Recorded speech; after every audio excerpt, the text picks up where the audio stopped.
Good day sa mga tropa natin dyan na barbero. Gugupit nga pala tayo ngayon ng faded na gupit.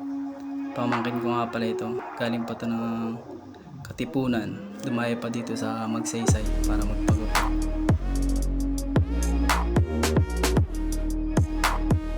Pinaikutan ko nga pala muna yan ng dos para medyo manipis-nipis muna. Sa unuhin ko na lang. Tapos zero. Tapos detailer na. Tapos ahit na lang. Sunod na.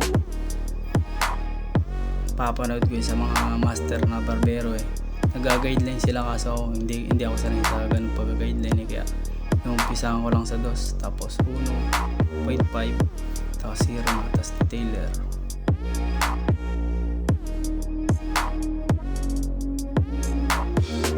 Tapos ito ito na natin dahan-dahan lang pag sa bata kasi pag yung bata kasi lumikot delikado yung blade sobrang talas pa naman.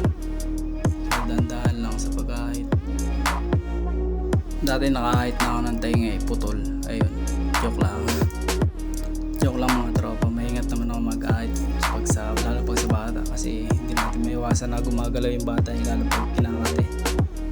Kaya dahan-dahan talaga ako mag-ahit. Tapos nagamit din naman ng mano-mano paminsan-minsan para hindi ko makalimutan yung kung saan ako nagsimula dati. Mano-mano ba yung pag-ahit.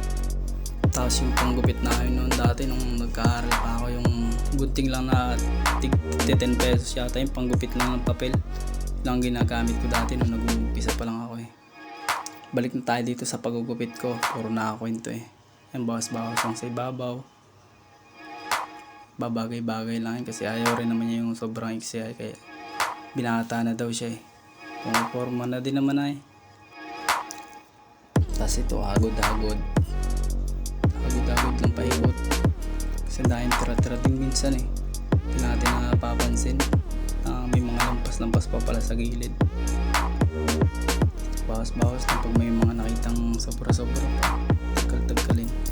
Papanood ko to sa mga master na barbero kaso yun lang talagang paglalagay ng guidelines hindi ko talaga makuha pa yun sa ganun kaya pinag-aaralan ko pa rin, nanonood pa rin ng mga tutorial lalo kay Sir Owen ako nanonood kay kay Cap. Maraming mga barbero na master yung pinalo ko para kung ano-anong diskarte yung makuha natin. Wow! Ayun, tapos na tayo. Poging-pogi na si JJ uwi ng Quezon yan kailangan pogi talaga.